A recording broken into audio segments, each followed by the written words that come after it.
This is me almost getting hit in the face with a noodle. Oh my god. It's just one of the many lovely encounters I've had with food. Holy god. Yara, what are you eating? But for 1 week, I tried eating like a refugee. I attempted what's called the Ration Challenge. That means I lived off the same food rations handed out to Syrian refugees by an Australian NGO, and observed the effects it had on my body. It was actually really hard. Brain just hurts. I was constipated. Very lethargic. I can't even talk. And at times, miserable. How did I get involved in this? Well, at AJ Plus, we cover the refugee crisis closely. They've been on this road since September. We just need your help. And although I've even made videos about refugees, I've always felt disconnected from their struggles. So when my coworker Christina suggested I take the Ration Challenge, I thought maybe, perhaps, possibly, I'd catch the tiniest glimpse of what they go through every single day.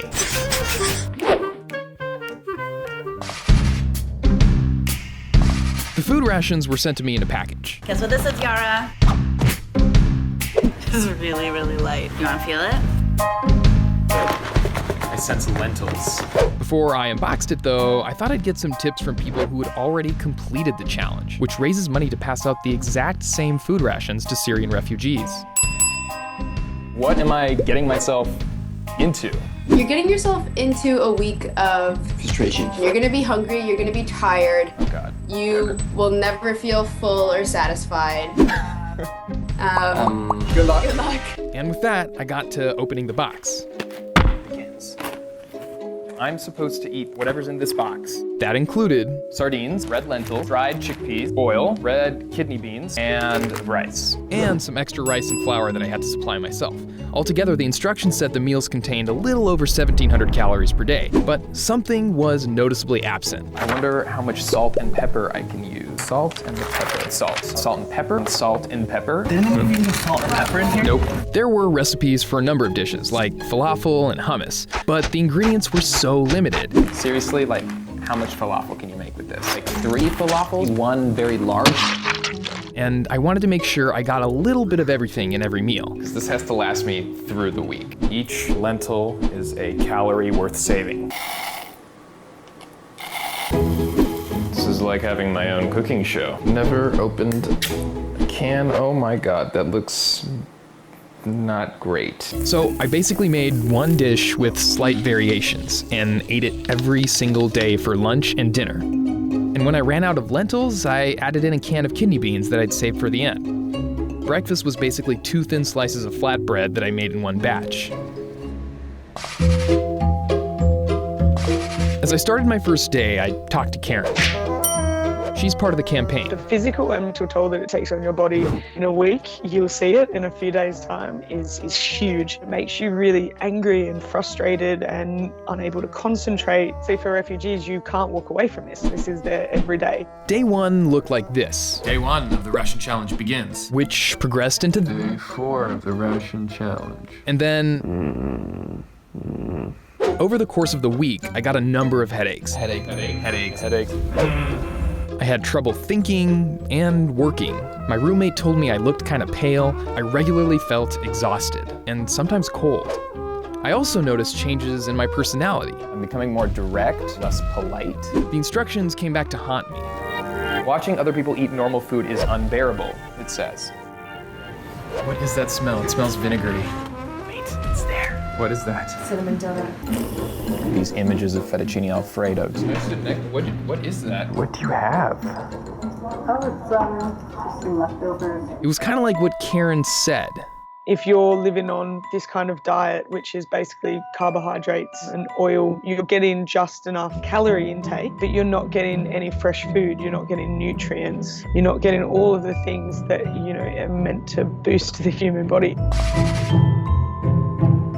So I asked Martin MacDonald, a nutritionist. Was my diet healthy? The diet that you followed was, by any stretch of the imagination, not particularly healthy. Martin told me my symptoms were caused by a number of factors. I was exhausted because I wasn't getting enough calories for someone of my weight, height, and age. I need about 2,100 calories a day, but was getting 1,700. I have a call with someone in a few minutes. I don't have enough energy. It didn't help that vitamins and proteins were lacking too. Yes, there's half a dismembered sardine inside of this rice. But why couldn't I concentrate at work? Concentration, brain function can be heavily related to things like dehydration. But I thought I drank plenty of water throughout the challenge. Even though you had some access to water, you don't have salt or potassium to help you retain some of that water. Ultimately, I learned one of the biggest flaws in my diet was iron deficiency.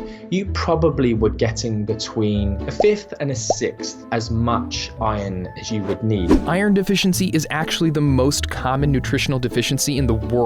And for growing children, it's a serious health risk. Here's why. Your body uses iron to make red blood cells. But what happens when you don't have enough iron to make them? You could develop anemia. For kids and infants, anemia weakens their immune system, making them way more susceptible to disease and infection, and it can permanently impair a child's mental development. That's a terrifying prospect when you consider that half the world's 22.5 million refugees are children. A 2016 study revealed something shocking at one of the UN's largest camps for Syrian refugees in Jordan. Nearly 50% of children suffered from some kind of anemia. And it's not just among Syrian refugees. Anemia is thought to affect 1 in 3 children worldwide. Refugee camps in Kenya and Ethiopia have some of the highest rates of anemia in the world. Refugees across the world are not eating exactly what I ate. This is, after all, one specific food ration passed out by one specific Australian NGO. Refugees might combine them with other ingredients they have access to, but they also might not have access to anything at all. But there are some basic realities. Refugee diets are usually lacking in fresh produce and meats. If you're a refugee in a pinch, you'll probably have to eat a food ration at some point, and those food rations are nowhere near ideal. You can survive off them, but your body will be hurting. It all reminded me of something I was told earlier. I was able to do this challenge, and I always had in the back of my mind, like, this is only for 7 days. I can get through this, and I can't comprehend how somebody who doesn't know when this situation might end can go through that. Refugees live this life for days, months, and years. I only ate like them for a week. I didn't have to worry about shelter, weathering the sub-zero temperatures of the winter in my tent. I didn't have to worry about contracting a disease, the psychological trauma of fleeing a war, looking after kids, trying to find a job to make some extra money on the side so I might, just might, be able to procure a tiny amount of meat or fresh produce. I was uncomfortable, but I was privileged in a way refugees are not. So when you hear about families fleeing their homes in Iraq, in Syria, in Sudan, in Eritrea, in Myanmar, in Afghanistan, try to keep this in the back of your mind. When you struggle with something yourself so much, you start to understand someone else's pain when you actually put yourself in their shoes. And you can look away from a video, or you can forget about a political argument or discussion that you may have had. But when everything about what you're eating and drinking and doing in your life has to do with that, it's really hard to forget.